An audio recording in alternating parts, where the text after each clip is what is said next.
இன்னைக்கு நான் இருக்கக்கூடிய இடம் வந்து தாய்லாந்துல இருந்து ஒரு 35 கிலோமீட்டர் தூரத்தில் இருக்கக்கூடிய டிவைன் பிளேஸ், பக்தி இடம் அப்படின்னு சொல்லுவாங்க. இந்த இடத்துல வந்து பாவம் பண்ணாலும் சரி, கர்மா பண்ணாலும் அதை அப்படியே கிளியர் பண்ணுவாங்க. ஒரு 10 நிமிஷத்துல நீங்க தூங்கிடுவீங்க. நிறைய பேருக்கு தரித்திரம் இருக்கலாம், பீடம் இருக்கலாம். இந்த மாதிரி இருக்கக்கூடியவர்கள் இங்க வந்துட்டு போனோம்னா யோகம் வருவதற்கு வாய்ப்பு உண்டு, தூக்கம் வர்றதுக்கு வாய்ப்பு உண்டு, ஆரோக்கியத்திற்கு வாய்ப்பு உண்டு, அதிர்ஷ்டத்துக்கு வாய்ப்பு உண்டு. 4 வகையான விஷயங்கள் இங்க வந்தீங்கன்னா நடக்கும். இது வந்து இந்தோனேசியாவிலிருந்து 35 கிலோமீட்டர் தூரத்துல இருக்கு. இங்கிருந்து சில ஆயில் கொண்டு வர போறேன். இந்த ஆயில் வந்து அவ்வளோ பவர்ஃபுல்லானது. எதெல்லாம் யூஸ் ஆகும் பாருங்க. அதிர்ஷ்டம் வரும், யோகம் வரும், தூக்கம் வரும், ஆரோக்கியம் வரும். 4 விஷயங்கள் வரும்.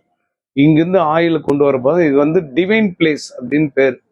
நீங்க உணர்ச்சியே வராது. நீங்க வந்து ஒரு குழந்தை மாதிரி மாறிடுவீங்க. நல்ல தூக்கம் வரும். அப்படியேப்பட்ட ஒரு இடம் இது. இந்தோனேசியாவில் டிவைன் பிளேஸ். பாவத்தையும் கர்மாவையும் குறைக்கக்கூடிய ஒரு இடம்.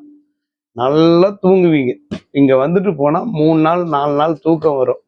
இன்னைக்கு 4 பேர் வந்திருக்கோம். 4 பேருக்கு பாவ கர்மா, அப்புறம் வந்து பாவம் கர்மா, இந்த ரெண்டுமே குறைவதற்கு ஒரு வாய்ப்பு உண்டா.